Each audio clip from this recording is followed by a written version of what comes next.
L'éthique à Nicomachie d'Aristote, livre 1er, chapitre 5. Contentons-nous pour le moment de cette esquisse imparfaite du bien.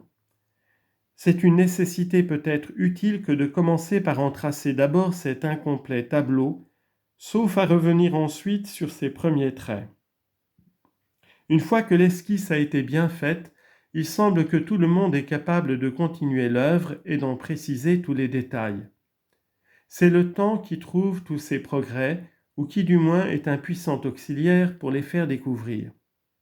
Il est la source de tous les perfectionnements des arts, car une fois qu'un art est créé, il n'y a personne qui ne puisse contribuer à en combler successivement les lacunes.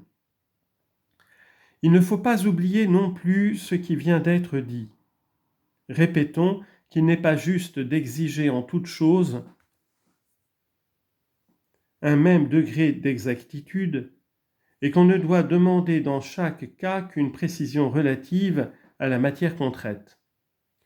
Il faut même se résigner à ne pas l'obtenir, à ne l'obtenir que dans la mesure compatible avec les procédés et la méthode qu'on applique. C'est ainsi en effet que le maçon et le géomètre recherchent très différemment la ligne droite. L'un ne s'en inquiète qu'autant qu'elle peut servir à l'ouvrage qu'il fait, l'autre l'étudie dans ce qu'elle est en elle-même et dans ses propriétés, car il ne cherche pas le vrai.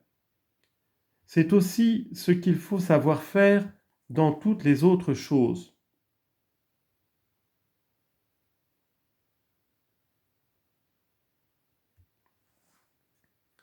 De peur que les hors-d'œuvre ne deviennent plus nombreux que les œuvres mêmes.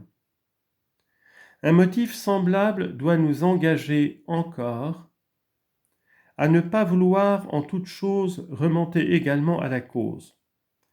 Dans bien des cas, il suffit de montrer clairement l'existence de la chose, comme on le fait pour les principes, car l'existence de la chose est un principe et un point de départ. D'ailleurs, parmi les principes, les uns sont découverts et connus par induction, les autres le sont par la sensibilité, d'autres le sont encore par une sorte d'habitude. D'autres enfin viennent d'une autre origine. Il faut apprendre à traiter chacun de ces principes par la méthode qui répond à sa nature. Et l'on ne saurait apporter trop de soin à les bien déterminer.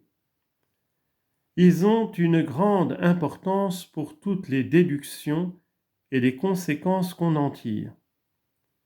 Car l'on a bien raison de dire que le principe ou le commencement est plus que la moitié en toute chose, et qu'il suffit à lui seul pour éclaircir bien des points dans les questions que l'on discute.